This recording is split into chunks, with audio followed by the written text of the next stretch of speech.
11 के कि मतलब पता नहीं क्यों हैबिट डेवलप करनी है ना, तो लेट नहीं बट काफ़ी लेट। मैं कैसे समझाऊँ, जाओ शाम को जाओ रात को जाओ। हेलो एवरीवन, अभी टाइम हुआ है कुछ 6 बजे शाम के एंड आज हमारे व्लॉग की शुरुआत लेट नहीं बट काफ़ी लेट हो रही है। मॉर्निंग वॉक को मैंने इवनिंग वॉक बना दिया बट कोई बात नहीं, दैट्स ओके। सुबह जाओ शाम को जाओ रात को जाओ, वॉक होने से मतलब है। तो आज हम मॉर्निंग वॉक नहीं बट इवनिंग वॉक करेंगे और देखेंगे आज कितने स्टेप कंप्लीट हो पाते हैं। डे 1 को 10,000 हुए थे, डे 2 को तो कुछ ज़्यादा ही मोटिवेशन था तो 11,000 हो गए मतलब, और सॉरी 11,000, ओ माय गॉड 11,000 या तो 11,000 ऐसा बोलना चाहिए, आई एम सॉरी। ये हो गया डे 3 को 8,000 समथिंग कुछ, और अभी देखते हैं आज कितने होते हैं। और चलिए मैं आपको दिखाती हूँ कि शाम को हमारी सोसाइटी का नज़ारा कैसा रहता है।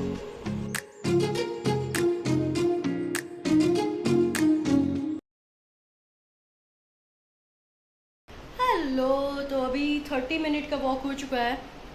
मुझे लग रहा है इससे अच्छा तो मॉर्निंग वॉक ही सही था, क्योंकि मतलब पता नहीं क्यों आज इवनिंग में मतलब या तो पूरा दिन मतलब ऐसे चला जाता है, उसके बाद लेथार्जिक फील होता है कि क्या होता है कि सुबह एनर्जी ज़्यादा होती है। बट आई गेस इससे अच्छा मॉर्निंग वॉक था, क्योंकि अभी मैंने कितना ट्राई किया बट मैं आधा घंटा ही वॉक कर पाई, फिर मुझे बहुत थकान होने लगी।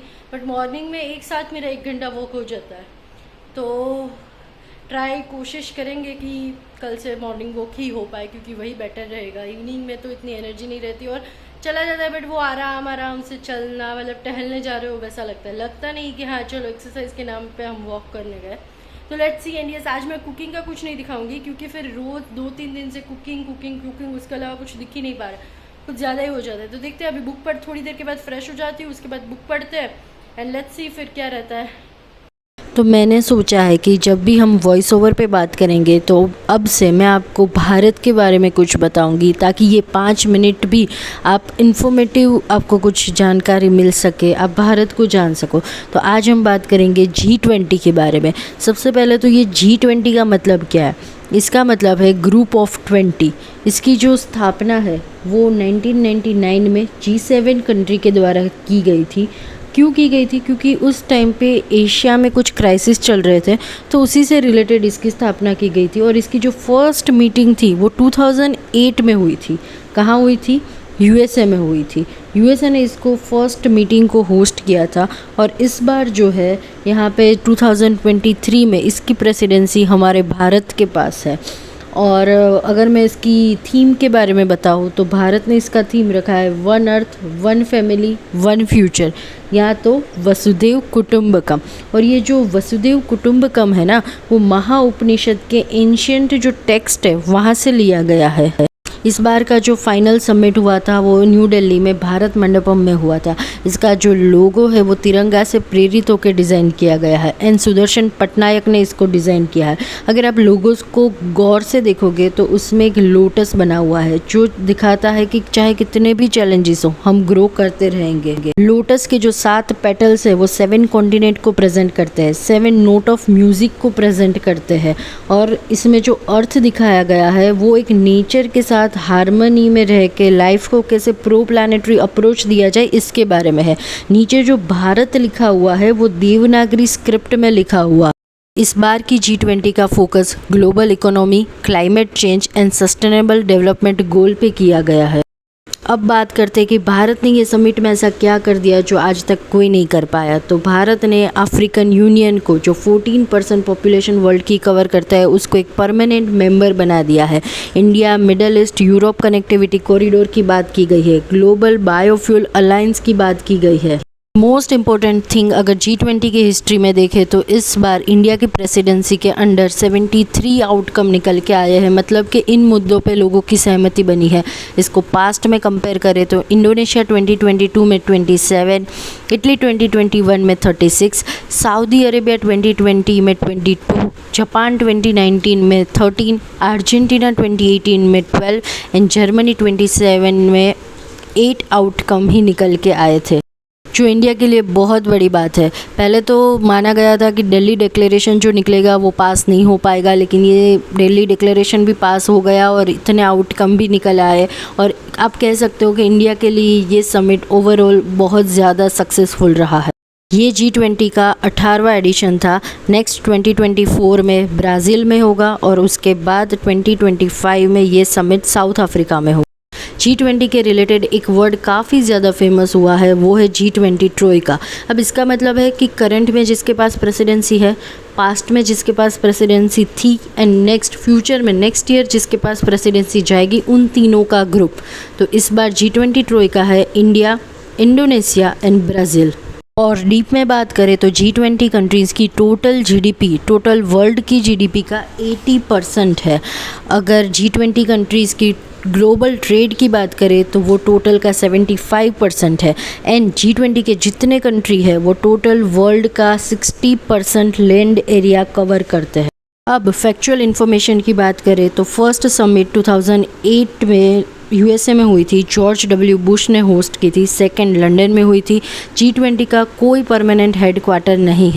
G20 में लार्जेस्ट इकोनॉमी यूएस है, सेकंड पे चाइना, थर्ड पे यूरोपियन यूनियन, फोर्थ पे जापान, फिफ्थ पे जर्मनी, सिक्स्थ पे इंडिया एंड सबसे लास्ट में साउथ अफ्रीका है। तो अभी मैं ये बुक पढ़ रही हूँ, एटॉमिक हैबिट। इसमें एक चैप्टर है the role of family and friends in shaping your habits. जब मैंने ये चैप्टर शुरू किया था तो आई वाज लाइक ठीक है भाई, मतलब कि खुद की हैबिट खुद से ही आती है, मतलब दूसरों का तो क्या ही रोल हो सकता है, आपका खुद का ही अपने पे कंट्रोल होना चाहिए आपकी हैबिट को डेवलप करने में, कुछ हैबिट को अपने मतलब लाइफ से निकालने के लिए। लेकिन जैसे जैसे मैंने ये चैप्टर पढ़ा, इसमें एक बहुत अच्छी बात लिखी है कि आपको कोई भी हैबिट डेवलप करनी है ना, तो आपको उस कल्चर को डेवलप करना पड़ेगा। मतलब मैं कैसे समझाऊँ कि जैसे मान लीजिए आपको फिट होना है, आपको हेल्दी बनना है, तो आपके आसपास ऐसे लोगों के आसपास आपको रहना होगा जो ऑलरेडी फिट है, जो ऑलरेडी अपनी हेल्थ का इतना ध्यान रखते हैं, जो ऑलरेडी जिम फ्रिक है, मतलब हेल्दी रहना पसंद करते हैं। तो उसके साथ रह के आप भी वैसा ही करने लगोगे। हमारा एक ह्यूमन नेचर होता है कि हम दूसरों को इमिटेट करते हैं, दूसरों को कॉपी करते हैं, दूसरों से सीखते हैं। तो जैसा आप ऐसे लोगों के बीच में रहोगे ना, तो आप अपने आप सीखना शुरू कर दोगे, अपने आप फिट रहना आपकी हैबिट में आ जाएगा। कहने का मतलब है कि आपको भी उस तरीके की हैबिट हो जाएगी। यहाँ पे एक एस्ट्रोनॉट की बात लिखी गई है, माइक मासिमिनो। तो वो एक ग्रेजुएट स्टूडेंट थे MIT के। तो उन्होंने एक स्मॉल रोबोटिक की क्लास ज्वाइन की थी, ठीक है। तो 10 में से चार लोग जो है वो उसमें से एस्ट्रोनॉट बने। तो यही, जब आपका गोल सेम होता है ना, जब आपके आसपास के जो लोग हैं उसकी हैबिट सेम होती है, गोल सेम होता है, तो आप भी वैसा इवेंचुअली करने लगते हो। तो अगर आपको फिट रहना है तो आपको हेल्दी लोगों के बीच में रहना चाहिए। अगर आपको रीडर बनना है तो आपको कोई बुक क्लब ज्वाइन करना चाहिए। जैसे अक्सर हम बोलते हैं कि जब भी हमको बुक पढ़ना पसंद है, तो अभी तो इंस्टाग्राम पे और उन सब पे बहुत सारे इसके रिलेटेड अकाउंट होते हैं, हम उसको फॉलो करना शुरू करते हैं। तो इवेंचुअली यही बात बोली है, फॉलो क्यों करते, ताकि हमें उसके बारे में और ज़्यादा नॉलेज मिले, उनको देख के हमें भी पढ़ने का मोटिवेशन मिले, उनको देख के हमें भी लगे कि मुझे भी पढ़ना है। इट्स लाइक आप समझ रहे हो, हम उसको इमिटेट कर रहे हैं। तो अगर आपको रीडर एक अच्छा बनना है तो आपको कोई बुक क्लब को ज्वाइन करना चाहिए। अगर आपको म्यूजिशियन बनना है, कोई मतलब इंस्ट्रूमेंट बजाना सीखना है, तो आपको उस म्यूजिशियन का जो क्लब होता है, बैंड होता है, उसको ज्वाइन करना चाहिए। अगर आप एक साइकिलिस्ट हो, मतलब आपको साइकिल चलाना पसंद है, तो ऐसे भी बहुत सारे ग्रुप होते हैं, आपको उसको उसमें ज्वाइन होना चाहिए, ताकि आपकी जो ये हैबिट है आप उसको और ज़्यादा डेवलप कर सकते हो, और ज़्यादा आप रेगुलर बना सको उस हैबिट को। अभी तो ये चैप्टर बाकी है, मैं पढ़ती हूँ, बट ये मुझे बहुत अच्छा लगा, तो मैंने सोचा मैं आपके साथ अभी शेयर कर देती हूँ। क्योंकि जब मैं वॉइस ओवर करती हूँ ना, तब मैं आधी चीज़ें भूल जाती हूँ, क्योंकि वो मैं दूसरे दिन करती हूँ, इसलिए। तो ठीक है, चलो अभी वापस से बुक पढ़ते हैं। जैसे ही इस व्लॉग में हमने G20 के बारे में बात की, वैसे ही नेक्स्ट व्लॉग में हम ऐसे ही कोई टॉपिक के बारे में बात करेंगे जो भारत से रिलेटेड हो, लेकिन इजी लैंग्वेज में, ताकि हर कोई रिलेट कर पाए और सबको एटलीस्ट बेसिक जानकारी हो पाए कि आखिर ये टॉपिक का मतलब क्या है। इस व्लॉग से आपको तो इतना तो पता चल ही गया होगा कि G20 क्या है, इसमें भारत का इम्पोर्टेंस क्या है और भारत ने इस बार G20 में क्या करके दिखाया है।